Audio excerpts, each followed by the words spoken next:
the recent revelations about over 350 individuals on the terror watch list being arrested at the U.S.-Canada border have ignited a political firestorm that puts Prime Minister Justin Trudeau in an increasingly untenable position. Far from being just another policy misstep, this debacle has exposed glaring deficiencies in border security, a cornerstone of any functional government.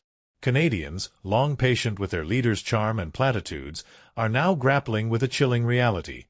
Trudeau's priorities appear to be everywhere except where they should be. Let's break it down.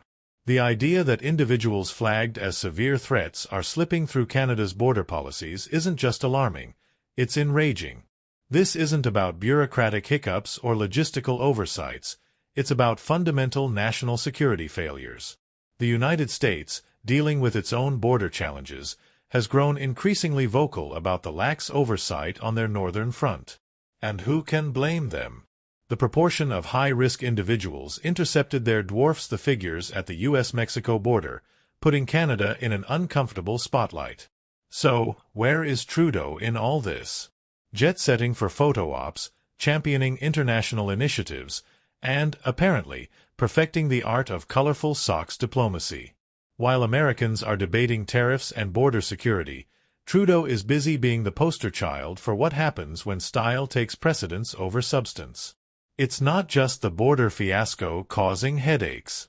Trudeau's financial decisions, like allocating millions to international environmental projects or gender-sensitive UN accommodations, have left Canadians questioning whether their leader is governing for them or for applause on the global stage.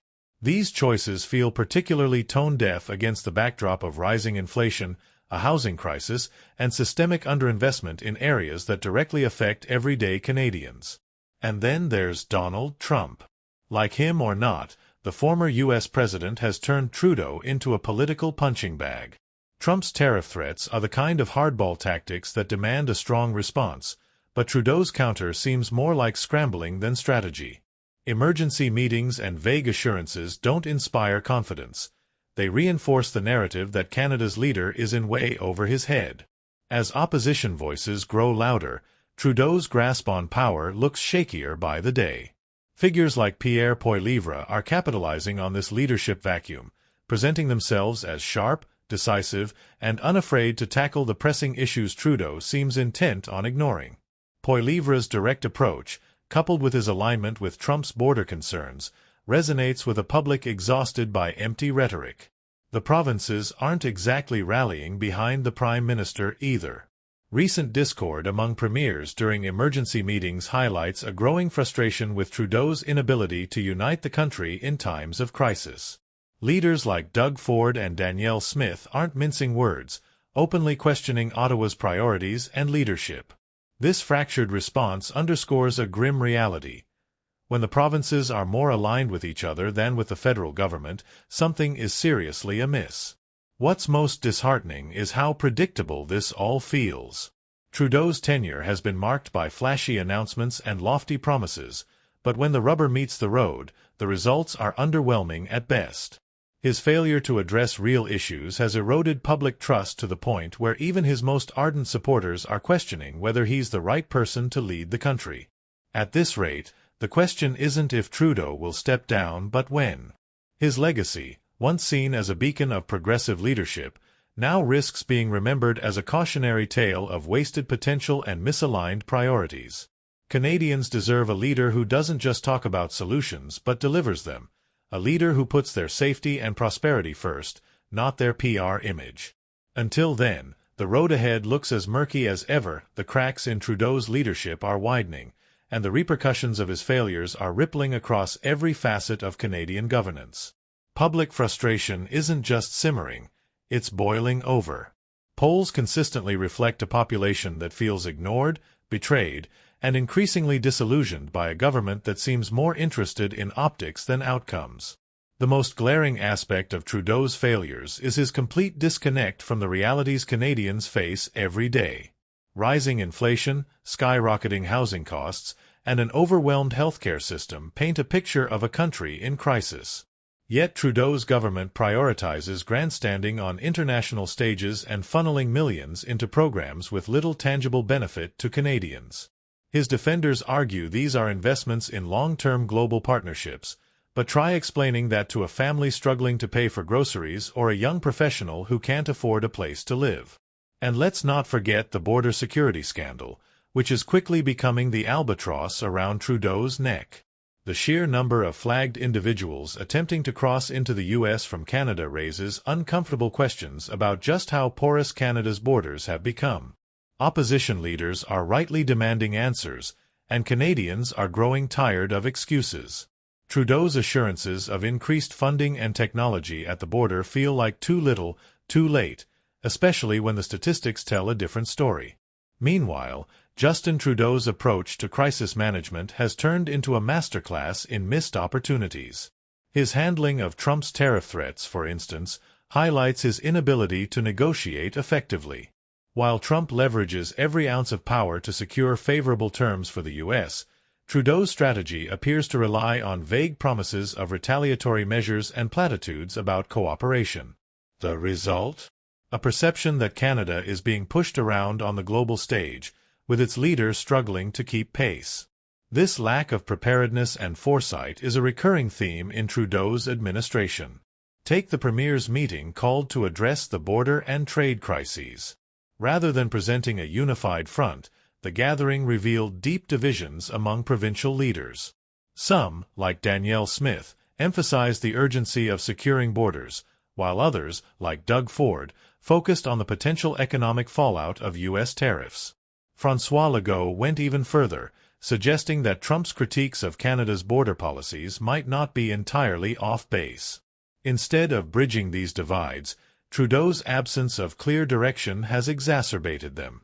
As Justin Trudeau faces mounting criticism and plummeting public confidence, the path forward seems increasingly untenable. What began as a hopeful era of progressive change has deteriorated into a political saga of mismanagement, broken promises, and an alarming disconnect from the real needs of Canadians.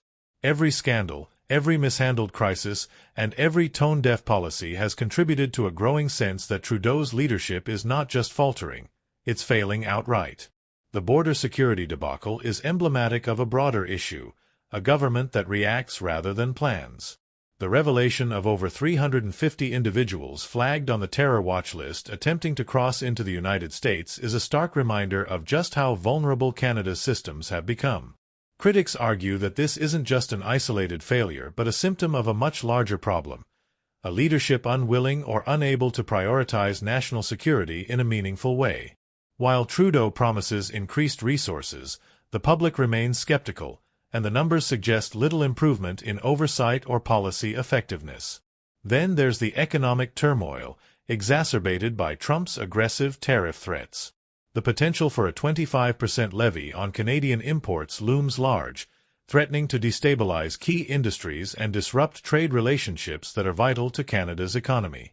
In contrast to Trump's calculated hardball tactics, Trudeau's response has been weak and uninspiring, centered more on vague platitudes than actionable strategies.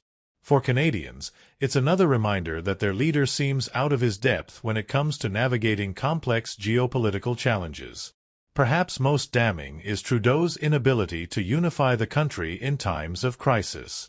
The Premier's meeting, rather than presenting a strong, cohesive plan, exposed deep fractures among provincial leaders. From Doug Ford's concerns about the economic impact of tariffs to Danielle Smith's focus on border security, the discord was palpable. François Legault's pointed comments about the validity of Trump's critiques only added fuel to the fire, showcasing just how divided Canada's leadership has become under Trudeau's watch. Instead of acting as a mediator and strategist, Trudeau appears to be a passive observer in his own government. Adding to this grim tableau is the mounting frustration over Trudeau's spending priorities. While Canadians grapple with inflation, housing shortages, and healthcare strains, the government's choice to allocate millions to international initiatives and niche projects has left many feeling abandoned. Programs like $6.5 million for African environmental projects or $10 million for gender-sensitive UN designs might sound noble, but they ring hollow for citizens facing pressing domestic challenges. The optics are terrible, a leader more concerned with virtue signaling on the world stage than addressing crises at home. Pierre Poilievre, on the other hand, is capitalizing on Trudeau's missteps. With his no-nonsense rhetoric and a clear focus on tangible issues, Poilievre is emerging as a formidable challenger. His critiques of Trudeau are sharp, often brutal, but they resonate with a public tired of political fluff. While Trudeau talks about global initiatives and abstract values, Poilievre is offering practical solutions that feel rooted in the realities Canadians face daily. It's a stark contrast, and it's shifting the political landscape in ways that Trudeau may not be able to counter. The media, too, has turned on Trudeau. Once heralded as a progressive darling and a global symbol of hope, he is now the subject of relentless scrutiny and criticism. Headlines no longer celebrate his charm or idealism. Instead, they dissect his failures and question his future. This shift in narrative reflects a broader disillusionment, both within Canada and internationally, about Trudeau's ability to deliver on the promises that once defined his leadership. As speculation about Trudeau's resignation grows, the question isn't just about his political survival, it's about the legacy he will leave behind. Will he be remembered as a leader who ushered in progressive values but failed to implement meaningful change? Or will his tenure be seen as a cautionary tale of squandered potential and misplaced priorities? Either way, the Trudeau brand, once synonymous with optimism and renewal, is now overshadowed by disappointment and frustration. Canada stands at a crossroads. The challenges it faces, national security, economic stability, and social cohesion, demand bold, decisive leadership. Trudeau's tenure has shown that charisma and ideals are not enough. The time has come for action, for real solutions, and for leaders who prioritize the needs of their citizens above all else. For Trudeau, the window to redeem his leadership is rapidly closing. For Canada, the opportunity for change is just beginning.